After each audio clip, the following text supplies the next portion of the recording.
A long time ago there were a king and queen who were unhappy because they were childless. But it happened that once when the queen was bathing, a frog crept out of the water onto the land, and said to her, "Your wish shall be fulfilled, before a year has gone by. You shall have a daughter." Sleeping Beauty, what the frog had said came true, and the queen had a little girl who was so pretty that the king could not contain himself for joy, and ordered a great feast.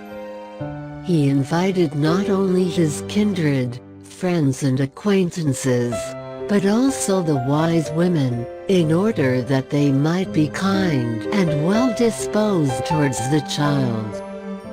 There were 13 of them in his kingdom, but, as he had only 12 golden plates for them to eat out of, one of them had to be left at home.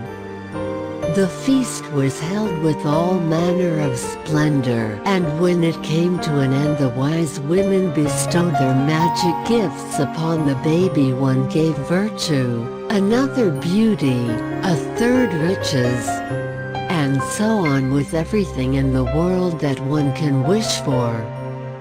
When 11 of them had made their promises, suddenly the 13th came in. She wished to avenge herself for not having been invited, and without greeting, or even looking at anyone, she cried with a loud voice, "The king's daughter shall in her 15th year prick herself with a spindle, and fall down dead." And, without saying a word more, she turned round and left the room. They were all shocked, but the 12th, whose good wish still remained unspoken, came forward, and as she could not undo the evil sentence, but only soften it, she said, "It shall not be death, but a deep sleep of 100 years, into which the princess shall fall." The king, who would fain keep his dear child from the misfortune, gave orders that every spindle in the whole kingdom should be burnt.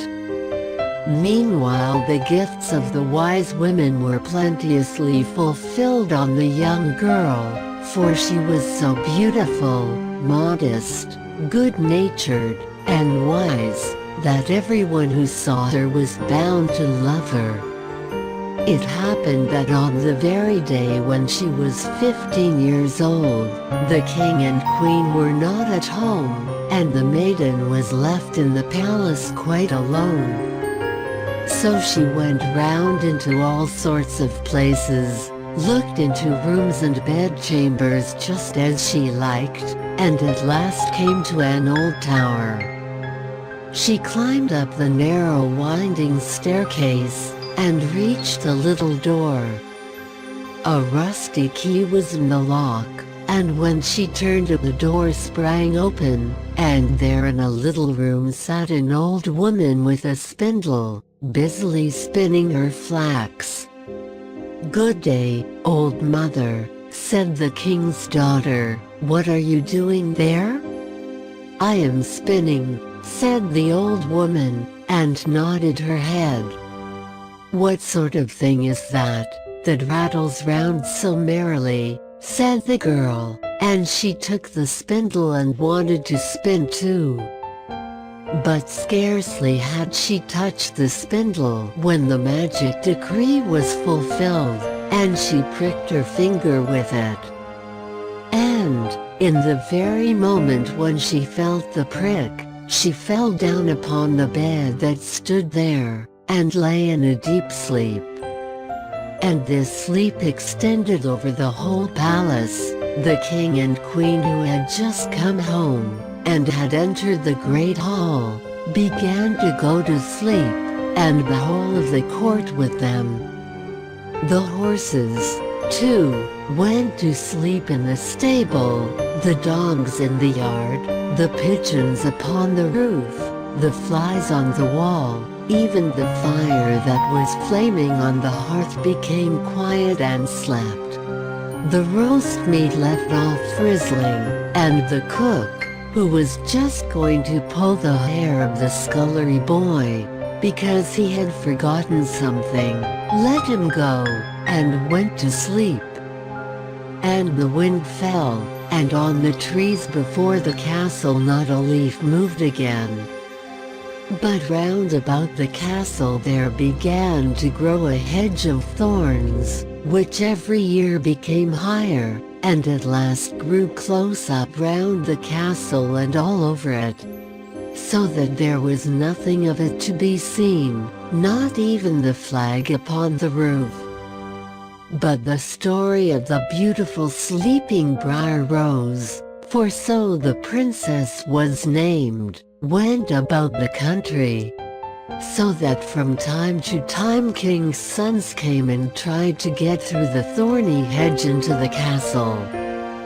But they found it impossible, for the thorns held fast together, as if they had hands, and the youths were caught in them, could not get loose again, and died a miserable death. After long years a king's son came again to that country, and heard an old man talking about the thorn hedge, and that a castle was said to stand behind it in which a wonderfully beautiful princess, named Briar Rose, had been asleep for 100 years, and that the king and queen and the whole court were asleep likewise. He had heard, too, from his grandfather, that many kings' sons had already come, and had tried to get through the thorny hedge, but they had remained sticking fast in it, and had died a pitiful death. Then the youth said, "I am not afraid, I will go and see the beautiful Briar Rose." The good old man might dissuade him as he would, he did not listen to his words. But by this time the 100 years had just passed, and the day had come when Briar Rose was to awake again. When the king's son came near to the thorn hedge, it was nothing but large and beautiful flowers, which parted from each other of their own accord, and let him pass unhurt. Then they closed again behind him like a hedge. In the castle yard he saw the horses and the spotted hounds lying asleep. On the roof sat the pigeons with their heads under their wings. And when he entered the house, the flies were asleep upon the wall. The cook in the kitchen was still holding out his hand to seize the boy, and the maid was sitting by the black hen which she was going to pluck. He went on farther, and in the great hall he saw the whole of the court lying asleep, and up by the throne lay the king and queen. Then he went on still farther, and all was so quiet that a breath could be heard, and at last he came to the tower, and opened the door into the little room where Briar Rose was sleeping. There she lay, so beautiful that he could not turn his eyes away, and he stooped down and gave her a kiss. But as soon as he kissed her, Briar Rose opened her eyes and awoke, and looked at him quite sweetly. Then they went down together, and the king awoke, and the queen, and the whole court, and looked at each other in great astonishment. And the horses in the courtyard stood up and shook themselves, the hounds jumped up and wagged their tails, the pigeons upon the roof pulled out their heads from under their wings, looked round, and flew into the open country. The flies on the wall crept again, the fire in the kitchen burned up and flickered and cooked the meat, the joint began to turn and sizzle again, and the cook gave the boy such a box on the ear that he screamed, and the maid finished plucking the fowl. And then the marriage of the king's son with Briar Rose was celebrated with all splendor, and they lived contented to the end of their days.